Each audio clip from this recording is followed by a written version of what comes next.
बिहार।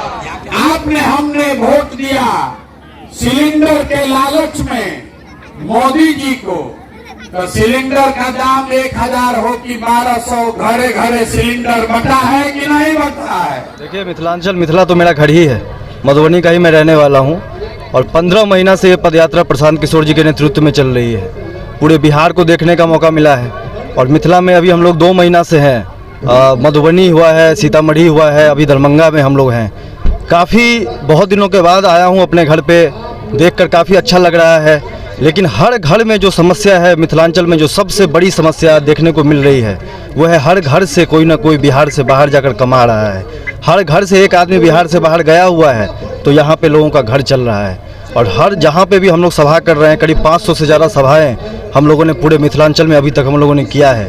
हर जगह लोगों के मन में यही है, शिक्षा, रोजगार सब अपनी जगह पे बात लोग कर रहे हैं, लेकिन पलायन इतनी बड़ी समस्या बिहार में हो चुकी है और खासकर मिथिला में कि लोग इससे त्रस्त हो चुके हैं। और पूरे जगह जहाँ भी हम लोग जा रहे हैं, सब जगह पलायन को लेकर लोग बहुत ज़्यादा त्रस्त हैं।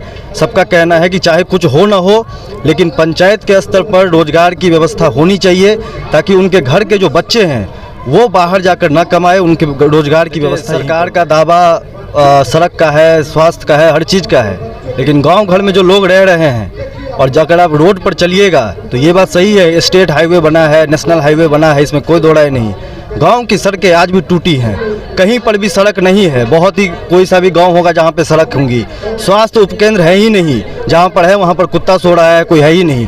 आप देखिए मिथिलांचल में कहीं पर भी अच्छा स्कूल नहीं है, जहां पर शिक्षक है वहां बच्चा नहीं है, जहां बच्चा है वहां टीचर नहीं है, और जहां दोनों हैं वहां पर बच्चों के हाथ में, सबसे भयानक बात की बच्चों के हाथ में स्लेट के जगह पर प्लेट पकड़ा दिया गया है।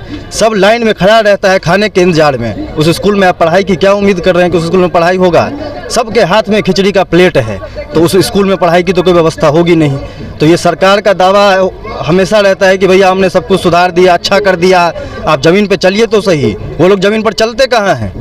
हर जगह हम लोगों से पूछ रहे हैं कि सबसे बड़ी आपकी क्या समस्या है, तो लोग कहता है कि भैया सबसे बड़ी समस्या यही है कि जो नेता चुनाव के समय में आता है, वो जीतने के बाद फिर दोबारा देखने तक नहीं आता है कि हमारी क्या दुर्दशा है। तो सरकार दावा करते रहे, लेकिन ज़मीन पर जब वो उतरेंगे तो उनको भी वही दिखेगा जो हम लोग को दिख रहा है। किशोर जी का बहुत ही ये जो पूरा पदयात्रा अभियान इतना बड़ा वो चला रहे हैं, ये पूरा है कि जनता के बीच में जाएं, उनकी समस्या को देखें।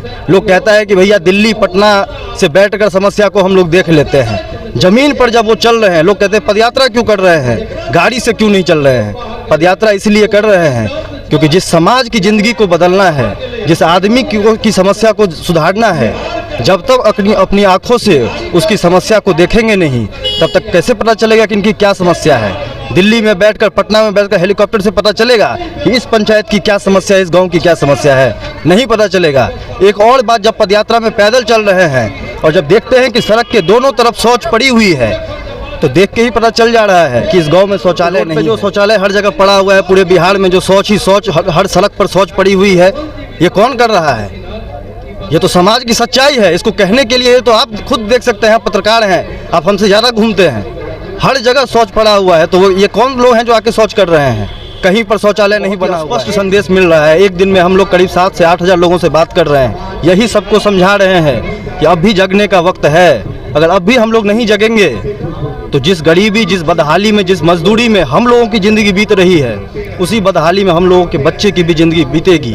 आपके पास न शिक्षा की व्यवस्था है, न स्वास्थ्य की व्यवस्था है, न आपके पास सड़क है, न शौचालय है। मूलभूत सुविधाओं के लिए बिहार के लोग संघर्ष कर रहे हैं, मिथिला के लोग, जबकि मिथिला में किसी भी चीज़ की कमी नहीं है। यही लड़का जो यहाँ पर मछली पालन कर सकता है, जो यहाँ पर मखाना की खेती करके लाखों रुपए कमा सकता है, इस लड़के को आज व्यवस्था की वजह से, खराब व्यवस्था की वजह से, प्रोत्साहन न मिलने की वजह से आज बिहार से बाहर जाकर हरियाणा, पंजाब में किसी बड़े किसान के नीचे 12,000, 15,000 का फैक्ट्री में नौकरी करना पड़ रहा है, धक्का खाना पड़ रहा है। ये व्यवस्था की गलती है, ये व्यवस्था की खामियां हैं। इसको सुधारना पड़ेगा और इसके लिए समाज को जगना पड़ेगा, लोगों को उनके अधिकार की बात करनी पड़ेगी। यही हम लोग पूरे पदयात्रा में समझा रहे हैं। क्या नाम हुआ आपका? अभिषेक सिंह मेरा नाम है, मधुबनी में रहकर। कितना दिन से आप पदयात्रा पे हैं प्रशांत किशोर जी के साथ? पिछले साल 2 अक्टूबर 2022 से गांधी आश्रम बितिहड़वा से पदयात्रा शुरू हुई थी। पहले दिन से ही इस पदयात्रा में हम प्रशांत जी के साथ चल रहे हैं और पदयात्रा में करीब अभी हम लोगों ने, ये 12वां जिला है दरभंगा, 11 जिला अभी तक हो चुका है और शुरू से ही हम इस पदयात्रा में। बिहार के सबसे बेहतर और सबसे अच्छा जिला मिथिलांचल है। यहाँ पे मीठे लोग रहते हैं, बोली भी मिठास है, व्यवहार भी मिठास है। सारी दुनिया में घूमे हैं हम लोग, लेकिन इस तरह के व्यवहार के लोग, इस तरह के संस्कार के लोग पूरी दुनिया में महिलाएं इसलिए लेती है कि इसलिए क्योंकि हर महिलाएं ये जब उनकी शादी होती है तो कोई भी ये नहीं सोचती है कि मेरे पति जो है मजदूर बने, लेबर बने, मेरे बच्चे जो हम कोख में रखे हुए हैं हमारे बच्चे मजदूर बने, हमारे बच्चे झाड़ू मारे, हमारे बच्चे लेबर में काम करें, हमारे बच्चे दुकान में जूठा उठाएं। लेकिन जब आते हैं ससुराल, जब आती है महिलाएं, जब उनके पति देखते हैं कि भाई 2 महीना 4 महीना के लिए में आते हैं घर, साल भर में घर आते हैं और 2 दिन 4 दिन रहते हैं, फिर दिल्ली चल जाते हैं, उन्हें पता चलता है कि बिहार में जो है सबसे बुरा हाल यहाँ के लोगों का है। और वो करने वाली यहाँ की सरकार है। वो जानती है कि अगर यहाँ पे हम लोगों के, हमारी सरकार लोकतंत्र में सरकार रहने के बावजूद भी, लोकप्रिय सरकार रहने के बावजूद भी अगर हमें प्राइवेट नर्सिंग होम में डिलीवरी कराने जाना पड़ता है, अगर हम लोगों को शिक्षा के लिए प्राइवेट स्कूलों का मुंह देखना पड़ता है, तो ये हमारा फेलियर है। और मिथिलांचल में मैं घुमा हूँ, मैं देखा हूँ, सरकार बहुत सारी दावा करती नीतीश कुमार कि भाई मैंने शौचालय बनाया, घर बनाया, और मैं पूरे बिहार का हर जिला का लगभग दौरा कर चुका हूं। तो मैं देखा हूं कि सबसे ज़्यादा यहाँ के लोगों का दिनचर्या, सबसे ज़्यादा झोपड़ी, सबसे ज़्यादा फूस का घर बिहार के मिथिलांचल में ही मिलेगा। सबसे ज़्यादा सड़कों पर लेटरिन पैखाना मिथिलांचल में ही मिलेगा। सबसे ज़्यादा खराब पानी बिहार के मिथिलांचल में मिलेगा। ये सरकार का फेल्योर है, लोकतंत्र का हो ही नहीं सकता, क्योंकि अपने पूरे जीवन में हमने पूरा जांच पड़ताल करने के बाद ही मैं प्रशांत किशोर जी के साथ, मैं वहाँ अपने ज़िले के काफ़ी पॉपुलर और लोकप्रिय व्यक्ति हूँ, वहाँ पे मैं काम भी करता हूँ। हर गरीब गुरुआ जो वंचित समाज के आखिरी दलित समाज हैं, उन्हें नहलाने का, स्कूल पहुँचाने का, उन्हें भोजन कराने का, चाहे इसके लिए मुझे भीख क्यों नहीं मांगना पड़े, लोगों से तहसील के मांग के भोजन उन्हें कराता हूँ। इसलिए मैंने जांच पड़ताल ये सब काम मैं जानता हूँ, लगातार 15 वर्षों से कर रहा हूँ, तो मुझे अनुभव है।